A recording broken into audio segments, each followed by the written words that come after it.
YMCA education series is free and open to the public, so we encourage you to spread the word and invite family and friends to participate.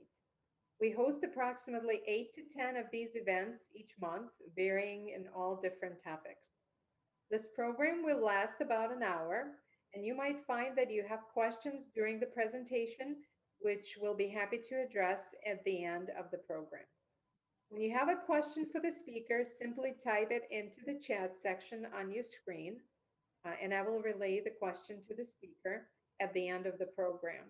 You may also raise your hand and ask a question yourself if the chat button isn't working for you. I ask that you please keep your questions general, and we will do our very best to address them in the time allotted today. So thank you again for joining us today. And now I would like to introduce you to Jackie Melinger from my personal bookkeeper. Jackie has worked in the senior care industry for over 20 years.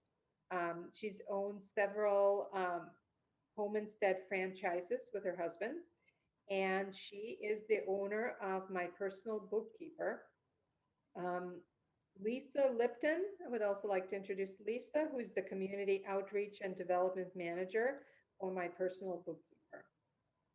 So I'm going to turn off my camera and give the floor to Jackie. Okay, thank you. I'm going to share my screen. Just a second here. Okay. Can everyone see this?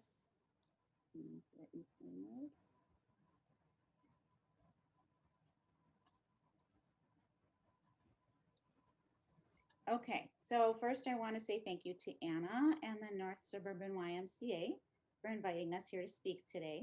We're so glad you have chosen to attend, and we hope you'll learn some valuable information about how you can take control of your future. Before we begin, we'd like to tell you a little bit about ourselves.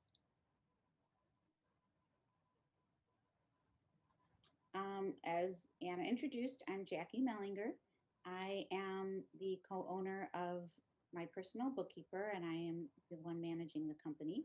My husband and I bought this business in 2018, and we have also operated 3 home instead senior care franchises since 2001. Previously, in my much younger days, I worked as an admissions manager for a nursing home and then became a nursing home administrator for a few years. I like to give back to my community, and since I have expertise in finance and senior care, I'm currently the Vice President of Fundraising and Development for my synagogue, as well as the chairperson for the Senior Life Committee.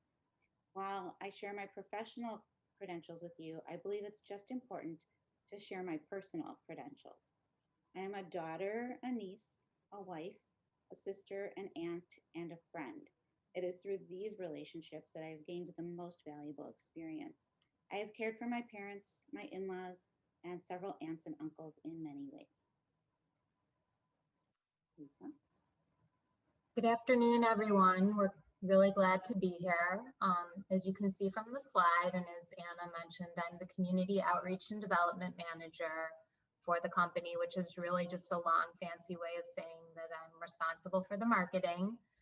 My main role is really to share information about the services that my personal bookkeeper offers and spread the word, since there's still many people out there who don't know about it.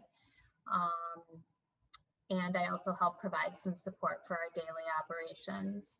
I come to the company with over 20 years of marketing experience working for various consumer-based companies. Also, I have done some volunteer work for the American Cancer Society, the Longevity Foundation, and a long time ago for Pilsen Junior Tennis Camp. But as Jackie said, my most important roles are that of daughter, sister, niece, aunt, and friend. So before we jump into the presentation, I wanted just to share a bit with you about my personal bookkeeper and the services that we do offer. We provide our clients with help managing and organizing their day-to-day financial and household affairs.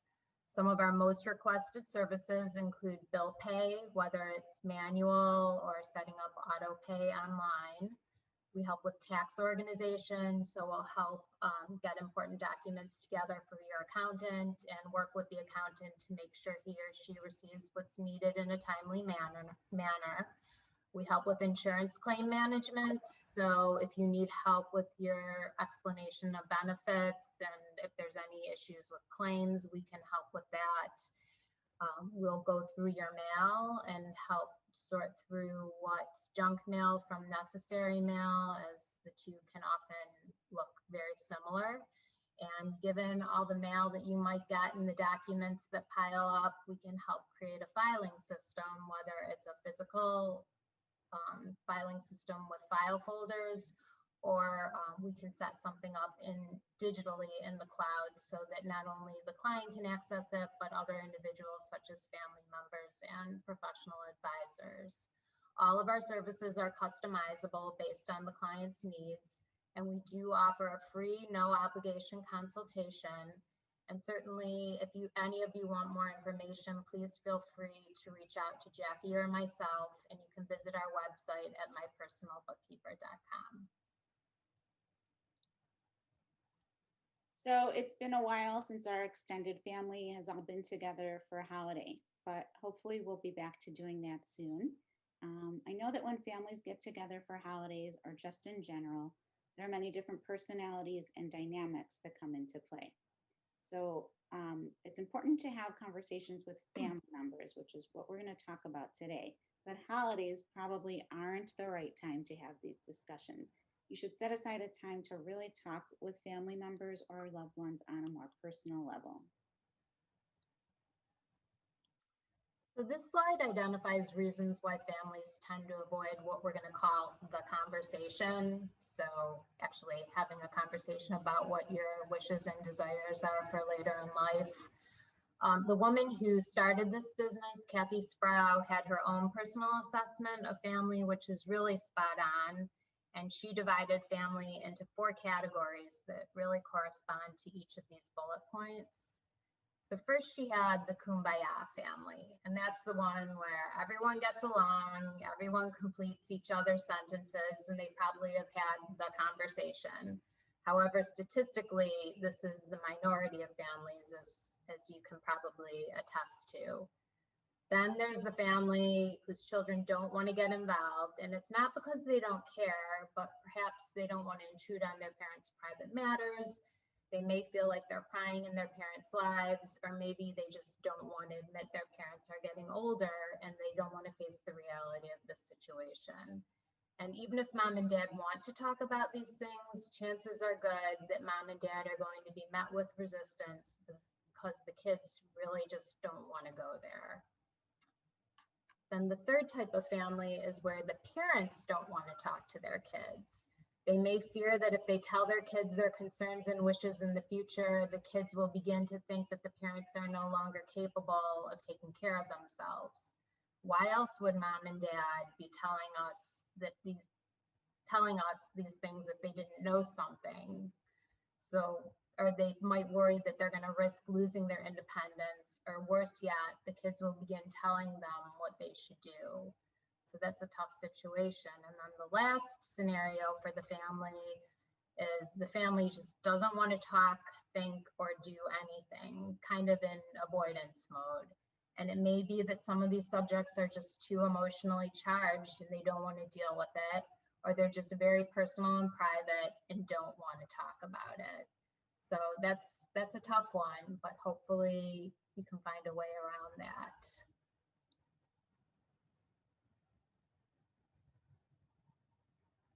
So you definitely don't want to wait until there's a crisis to have the conversation. And on average, we found that 7 of 10 families have not had adequate conversations about aging and end-of-life issues, which is a pretty startling number.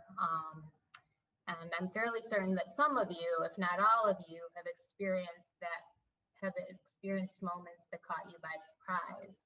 It could be something as pleasant as an unexpected phone call from an old friend, to the more frustrating moments like running late for an appointment only to get stuck in traffic or have the train delayed. The consequences for both of these, although they're annoying and frustrating, won't amount to anything significant. However, sometimes it does amount to something more significant. Getting an unexpected diagnosis at a doctor's appointment, or worse yet, a sudden catastrophic event like a heart attack, a stroke, or just a tragic accident. Events such as this create stress, worry, and exhaustion. And it's not surprising we don't make good decisions when we're under stress. So that's the main reason why you want to have this conversation ahead of time. Also, if you fall into family categories 2, 3, or 4 from the previous slide, in other words, you haven't had the conversation, then essentially you're relinquishing control of your life and leaving decisions to be made by those who are worried, stressed, and not thinking clearly at the time of a crisis. And like Jackie said, we're not suggesting necessarily that you have these conversations during holidays like Thanksgiving or Christmas or Hanukkah, because certainly these events have stress of their own brought on.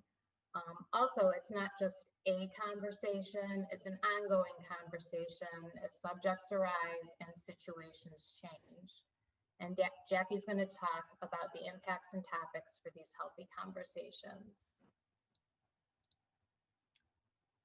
So there are many challenges and complicated issues involved in aging. It's important to think about these topics and make your wishes known to the people you love and trust. Where do you want to live out the final years of your life? It's important that if it's important that you remain in your home, make that clear. Or would you rather move to a maintenance-free lifestyle and enjoy the social atmosphere of an assisted living community? These are things to think about. Additionally, there are financial and health issues to consider, and we'll talk more about these a little later. Relationships. Relationships are very complicated. Are you remarried? Do you live with a significant other? Is there sibling rivalry among your children? You need to think about how these will affect you as you go on with your life, and you need to make your wishes clear to those who might have to get involved in decisions later on, so that you can help eliminate arguments and make sure you get to do what you would want. Driving is one of the most difficult issues for adult children to discuss with their parents. It's always such a hot topic. It's often a person's most treasured way of keeping their independence. When people reach the stage where they need to stop driving, they can be pretty irrational about it. How do you feel right now? You probably know now that if you were unsafe to drive due to vision or cognitive decline, you shouldn't do it. So talk about it now while you can think rationally and logically. Write it down. Give it to somebody so that someday if you are in an irrational point, they can show you that you thought about this when you were rational and this is what you thought. End of life topics are very serious and very important in order to help you have control. We'll talk more about this a little later also. So based on some of the things I just mentioned, changes in health and cognition make a difference. So will you want to stay at home and have caregivers helping you, or are you willing to move to a skilled care or a memory care community if you require this type of care? These are not fun topics, but it's important to think about while you're able and can give family members direction. Giving you a personal example from my life, at a pretty young age when my parents were very healthy, my father sat us down and told my sisters and I, we don't expect you to ever move your mother or me or both of us into your own home. My grandmother had lived with us, so it was definitely something that we thought about. And my father, it was not the most enjoyable thing for him to have his mother-in-law live with us. So he said, please don't ever do that with us. We don't want that. And if we need to be placed in a skilled care facility, it's okay to do that. That took a lot of burden off of us later in their life. We ended up keeping them in their own home with caregivers, but it relieved any guilt we may have had knowing that they weren't expecting us to move them in with us. As far as managing your healthcare, is there one family member who would be particularly good at navigating this, who has the time to do it and go to doctor's appointments with you, and would be good at talking to doctors and understanding the information? If so, that person should be who you choose. Do you have loved ones in town who can help you with this? Many people have their family members living somewhere else now and don't have someone who can do this. In any case, if you don't have the right person to help you, as your health gets complicated, it's really helpful to have someone to attend doctor's appointments with you and ask questions and take notes. When we get a diagnosis, it's pretty emotional and it's hard for us to take it all in. So it's good to have an outside person. You can hire a geriatric care manager to help you with these tasks. And it might be worth thinking about that if you think you might be in that situation, and interview a couple of those people now, get to know them, and make your family aware that you want this. If paying your bills and staying on top of your investments and your taxes becomes overwhelming, who would do this for you? You want to make sure your insurance doesn't lapse and you pay your mortgage or your rent. So you want to make sure there's a trusted family member who's willing to step in, or a friend. If not, if you don't have the right person, or you don't want your family members taking charge of your life, you can consider hiring an outside service like my personal bookkeeper. Do you have a relationship at your bank with a trust officer? That can help also. You need to make sure that whoever will take over or assist you can find all the necessary information. And we'll talk a little bit later about how we have a product that can help with that. But another personal example, my father-in-law was an accountant and he was very organized. And he passed away unexpectedly, and my mother-in-law was starting to suffer some cognitive decline. So my husband and his brothers stepped in to take over the finances.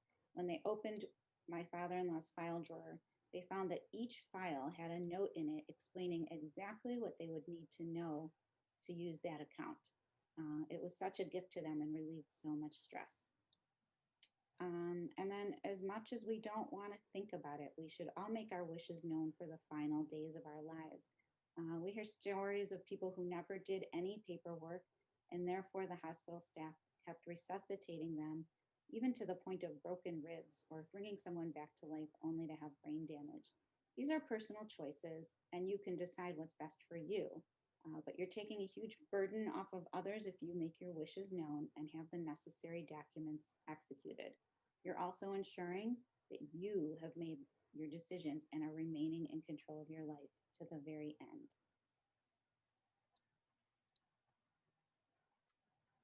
So having these conversations and written documents will not only benefit you, but as you can probably tell from what we've shared already, it's going to benefit your family and your professional advisors, including those involved in your health, legal, and financial matters. So per the bullets on the slide, it takes the burden off your family members and your loved ones. It's a lot of responsibility to manage, all the different aspects of your life. And written documents are so important. You want to make sure you've got a folder of all your documents readily available, or better yet, go paperless if you can, and scan them and maintain a digital file of all the documents. As Jackie mentioned, my personal bookkeeper has developed a solution, which I'll talk about shortly, called the Life and Estate Guide, that really helps get all of this organized for our clients. But you should certainly keep your healthcare professionals, your attorneys, your accountants in the loop as far as potentially having copies of these documents, or at least access to the documents. For attorneys and accountants, especially financial directives, so that they know what your wishes are. And the bottom line is, by having documents and having information in writing, it really helps to eliminate any confusion and arguing between family members, because all the details are spelled out. And, we've certainly, in our experience, and probably some of you personally and some of us personally, have seen the kind of nastiness that can go on in families when it comes to financial matters. So it's really important.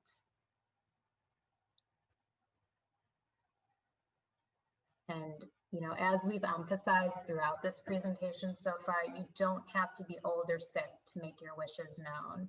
Emergencies can occur at any age, and even a lot of younger kids are being encouraged now to complete healthcare power of attorneys and advance directives when they turn 18. So starting these conversations early is helpful. It's never too late, and the sooner the better. And this is really what I call or what we call the reality check slide. You know, most of us have the best intentions. We know what we need to do. We tell ourselves we're going to do it, and eventually sometimes life gets in the way and things happen.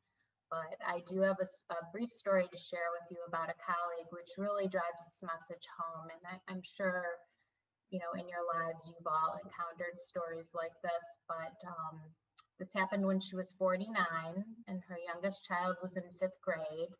2 were in high school, 1 was in college, and 1 was just out of college. And she was busy with the kids, school, and volunteering activities, as well as having just started her own business. She was also in the best physical shape of her life, running almost daily and doing strength training, and life was good. So this was January of 2003. She was exhausted from the holidays and fighting a head cold.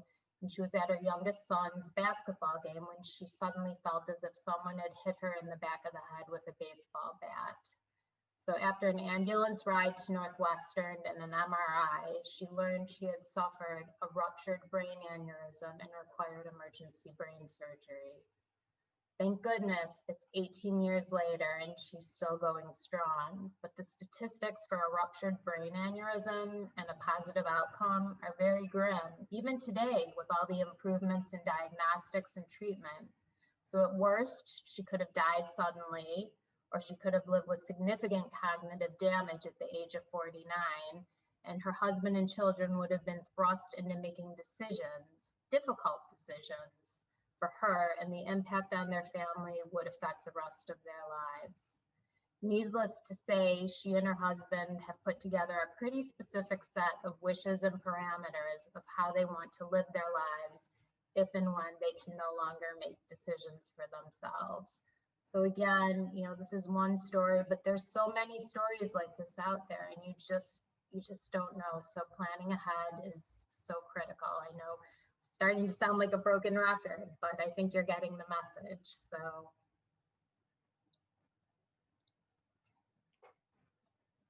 So I love this lady. She says, I find it helps to organize chores into categories: things I won't do now, things I won't do later, things I'll never do. We want to help you make sure that you don't put all the things we're talking about in the things I'll never do file. So how do you do that? We have recommendations on what documents you need to have, and we can send you a handout afterwards to make sure you have all of this information. Everyone should have a power of attorney for healthcare. This is where you designate somebody or 2 people to make decisions on your behalf if you are unable. And in order to execute this form, you have to sign it, have a witness sign it, and do this in front of a notary public so that it can be notarized. And you know, keep a copy. It's great for your attorney, and as we said, all the other people to have a copy too, or know where you keep it. Similarly, there's a power of attorney for property, which gives somebody the ability to manage your finances on your behalf. And again, you need to have it notarized and witnessed. There's a living will, and this is where you make your wishes known to the people who will care for you. And it's a document that states the types of things that you would or would not want in case you cannot communicate. It also needs to be signed by a witness. And another, I just always think the personal examples help. At the end of my father's life, we needed to make a decision whether to put him on a feeding tube or not. The doctors were not recommending that we do that, but he was a Holocaust survivor. So the thought of letting him go without food once again in his life until his death was very difficult for us to consider. But we pulled out his living will, and he had clearly stated that he didn't want any extraordinary measures, and specifically included that he did not want to ever be placed on a feeding tube. Made things so much easier for us. A last will and testament. Do you have one in place? pretty important. And we have found that 55% of Americans do not have a will. A will allows you to control what happens to your estate after your death. You should consult an attorney to execute this, and you should review it every 3 to 5 years to make sure it stays up to date.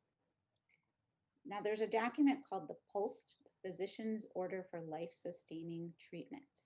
It's similar to what I talked about in the living will, but it's more official. It's used in the medical world.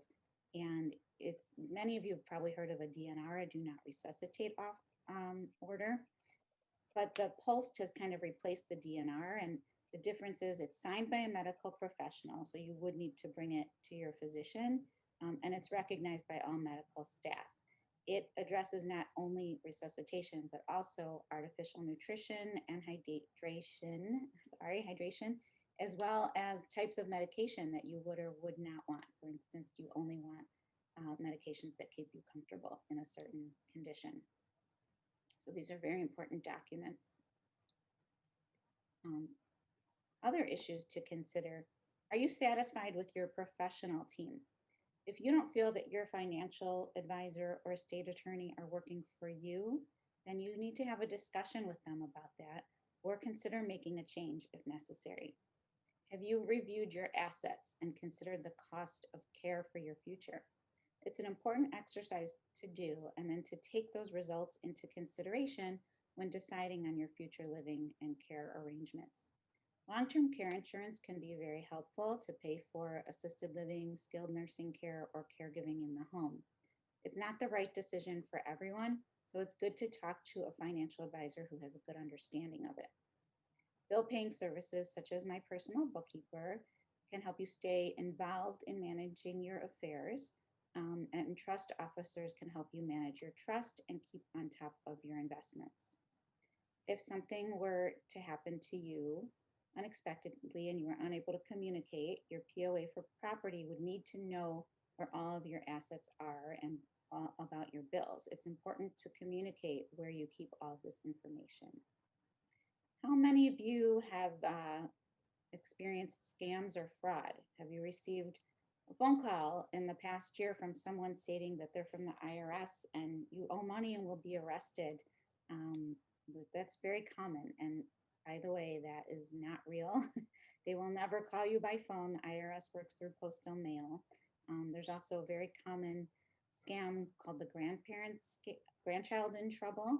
And they usually call late at night or early in the morning when you might be sleeping and not thinking you're clearest. And I have a friend whose parents wired $6,000 to a scam artist because they thought the crying person on the other end of the phone was their grandchild, and they realized afterwards that it wasn't her.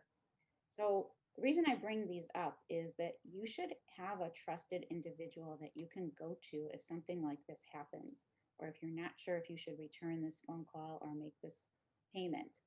Whether it's a family member or professional, you need to make sure you have someone you trust who's rational and can help you think these things through. It's also really common to over donate. Once you've made a donation to a charity, they just keep sending you more and more mail, and you may forget that you've already donated to them. So very important to keep track and maybe have someone helping you do that. And just as we talked about having the right financial advisor or attorney, are you happy with your current physician? Does the doctor give you enough time and answer all of your questions? If that's not the case and you're unhappy, you should first try calling the practice and talking about it or talking directly with your doctor about it. But if it doesn't change, you might want to consider changing to another doctor who will give you that amount of time that you need and wouldn't wait until a crisis situation to change doctors. It's very important to have the right doctor in place. Do you have a plan in place for the future for your medications? If you move to a senior community, it will be taken care of. But if you stay home and your medications become really complicated, who will pick up prescriptions for you and fill your pill box? You may need to hire an outside person to do that.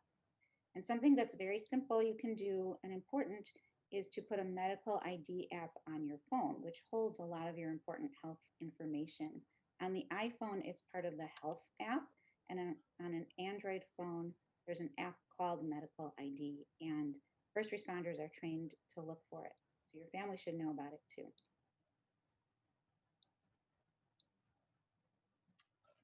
So as both Jackie and I had mentioned earlier in the presentation, my personal bookkeeper has developed what we're currently calling the Life and Estate Guide. Since it is still in development, the name, we think that's the name we're going to keep, but certainly as I'm describing it, if any of you have any suggestions, we might offer a prize for a winner. So, but basically what this document does, it's an all-encompassing document, or it's really more of, I guess we'll call it a document, which contains all essential details and important documents of an individual's life, including financial related documents, health related, banking, insurance, and ownership related. And the idea is that these can all be easily accessed by the individual for whom we're creating it for, as well as their family and their professional advisors for daily living reasons, but more importantly, in case of a medical crisis, such as some of the ones that we've talked about, which might cause an individual to be incapacitated. And ideally, this can be created digitally with folders set up to store scans of documents related to each of the areas of the guide. And key components of this guide, as I mentioned, would be an essentials component, which would include things like a will, trust documents, power of attorney for property, those types of things. Another area is health, so that would include personal and family history, power of attorney for health, potentially a post or a living will. Another component would be insurance and retirement. So this would include information if you had a life insurance policy, an IRA, a 401k. A fourth component would be for banking. So, and this is a big one, all the bank accounts that you have, along with, and the username and passwords would be for your banking or any other accounts you have that are username and password protected, because I think that's obviously a big deal. If something, God forbid, were to happen to you and nobody knew how to get into any of your accounts, that would be problematic. Also, often people don't share information if they have safe deposit boxes and keys and where that can be found. So, and then the last component, as I mentioned, was ownership. So this would include any property deeds, mortgage accounts, vehicle titles, things like that that you have ownership of. And it's important to review these things often and update them as needed, so it's not kind of a one and done thing, and probably at least once a year it's important to review. So this is something that we're going to be offering to our new clients, certainly, and going back to our existing clients and trying to put together for them. So to help make this hit home why that is so important to have all of that documented, the state of Illinois currently has $3 billion in unclaimed property, and 77 million of it is in cash. The Illinois Treasury is tasked with safeguarding unclaimed property, such as unpaid life insurance benefits, forgotten bank accounts, and unused rebate cards. They will not be reaching out to you or to your family members to let you know that this money exists. You have to find it for yourself. And you can go on their website, illinoistreasurer.gov/iCash, and put your name in or a business name to see if there's anything there. But better yet, plan ahead and don't let your assets become part of this unclaimed money. And you may not even know. I mean, it's good to check it now, because you may have forgotten about a bank account several years ago that you never closed, and it may show up there.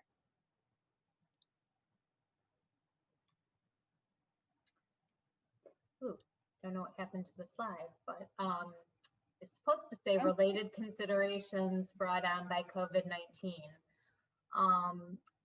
So certainly there were some additional things that the pandemic did bring on related to what we're discussing today.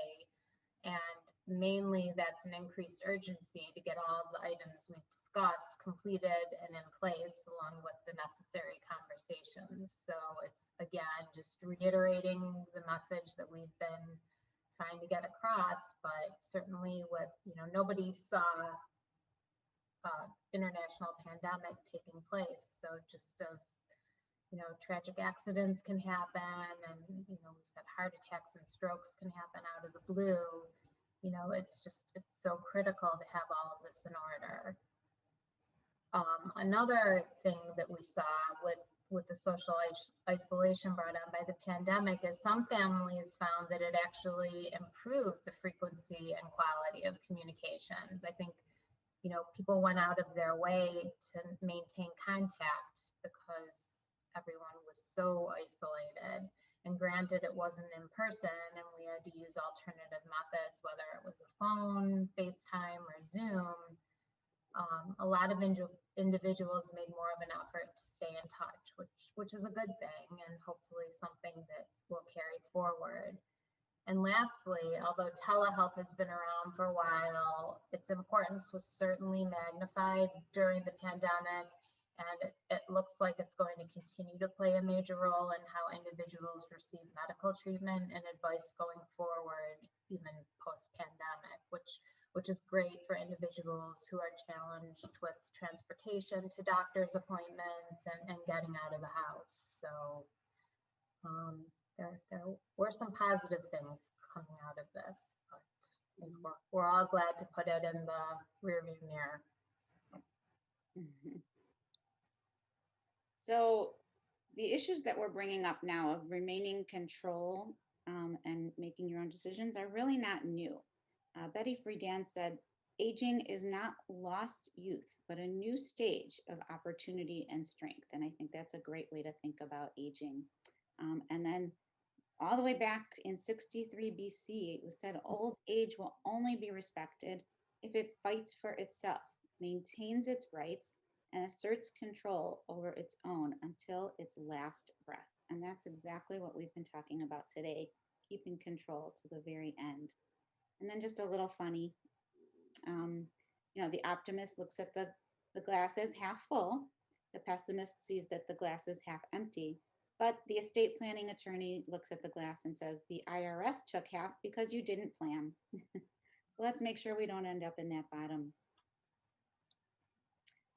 Well, the good news is you've figured it all out now, right? We gave you a lot of information today, and we hope that you'll get started right away. Don't let another day go by without thinking about these things, having the conversation and planning. It's a lot to think about, and we will send Anna a handout that she can send to all of you. And we're here for you. We're a resource. You can always call us and ask us questions in the future if you have an issue that you want to know something about. So we thank you so much for listening today. We hope this helped you. And if you have any questions, we're happy to take them now. Thank you so much, Jackie. If you have a question, please either raise your hand, unmute yourself, or put it in the chat.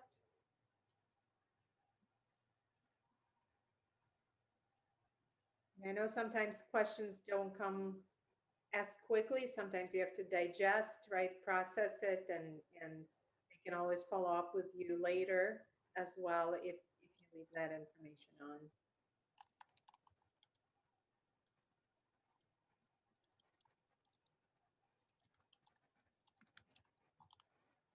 See, we did such a good job. Nobody has questions. But, as Jackie said, if something comes up after the fact, feel free to reach out to us or go through Anna and ask her, and she can get in touch with us. So. Okay. All right. Well, this concludes our YMCA Education Series presentation. On behalf of the North Suburban YMCA and our Yes series, we thank you for supporting our organization and programs like these. A special thank you to Jackie and Lisa for speaking with us today and sharing all this valuable information. Programs like this one are free and open to everyone in our community. So if you enjoyed today's program and would like to support the North Suburban YMCA, please consider helping with a donation at nsymca.org. And we hope to see you at our next speaker event tomorrow at 10 o'clock on the subject of understanding Parkinson's disease. Thank you again and have a great day. Thank you, everyone. Bye-bye. Thanks, everybody.